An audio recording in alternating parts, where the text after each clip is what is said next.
we're going to celebrate the hokey pokey, and, you know, I mean, again, wacky bunch, yes, if you're out there and you're a Unitarian Universalist, and for some reason you're listening to this Baptist preacher, you're a nut. So you're a nut. You know, you need to get saved. You need to pay attention to what God has revealed about himself, and never mind your own personal desires and molding God into your own personal image. Of course, Eastern Orthodox Church, again, like the Church of Rome, active evangelism, not necessary. There, you know, if they can baptize you as a baby, they got you anyway. So, and Quakers, of course, because they don't believe in any kind of active, overt Christian.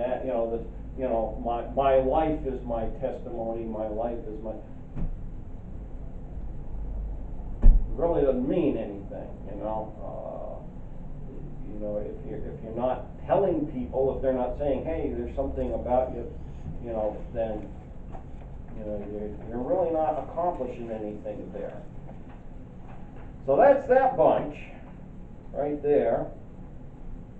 And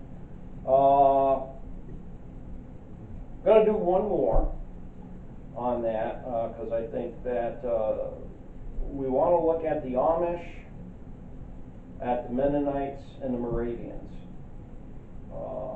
Whether God has me go beyond that or not, but last night as I was working on this, you know, those are three groups right there that really should be addressed as far as Christian denominations. Now, again, in their inception, all three definitely would be considered Bible-believing Christian groups.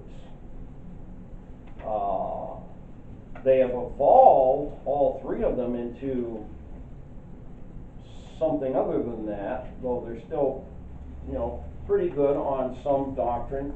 You know, the Mennonites of the three probably being the one that has remained the closest, I believe, to that. I may include in there also the groups today that refer to themselves as Anabaptists. And the only reason why I would do that is because they are actually descended from those groups in the late Middle Ages who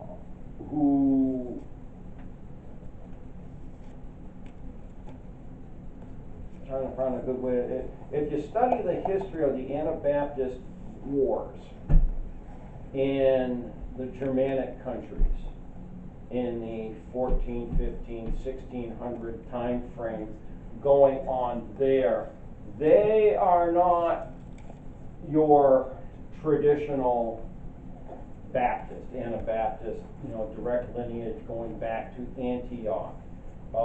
These are people who decided to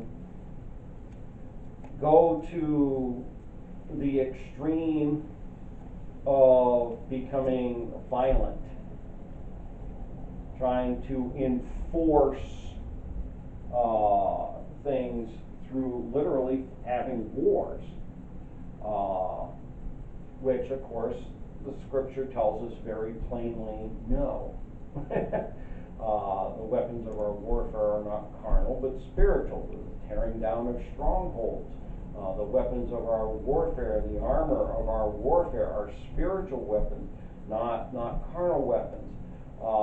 And so there are some groups today that are descended from that who refer to themselves as Anabaptists. I don't believe that their position and doctrine is what it was from those that they descended to. I think that they have come back closer in line with historic Anabaptist doctrinal position. But for example, I know some of these groups, you might mistake them for Mennonites or Amish. You know, the women will dress with the hats and, you know, very simple plain clothing. You know, they have some of those same things in common there. So I may include them in with this, just so that we can see that and have it, because just, you know, for some folks, that if they don't know those particular things from history, might be confused with who they are. Because you'll have a lot of people that will tell us, oh, Anabaptist, okay, well, you came out of the Reformation. No, we did not. No, we did not. And we had no part in the Reformation, the Protestant movement, other than the fact that because we stayed scripturally, doctrinally straight all throughout the 2,000-year history of the Church of Jesus Christ, we influenced these things. Okay, I mean, a good example there would be, you know, John Bunyan. You know, John Bunyan was put in jail, you know, for being a Baptist there in England, but his most famous book there, A Pilgrim's Progress,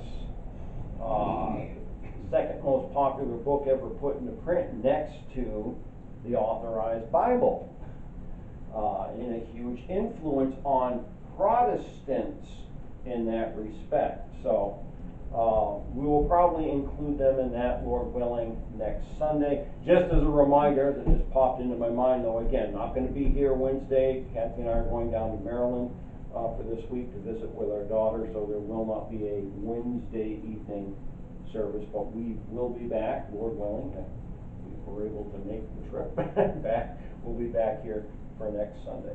Any questions or comments on any of that here this morning? All right, we'll stop there.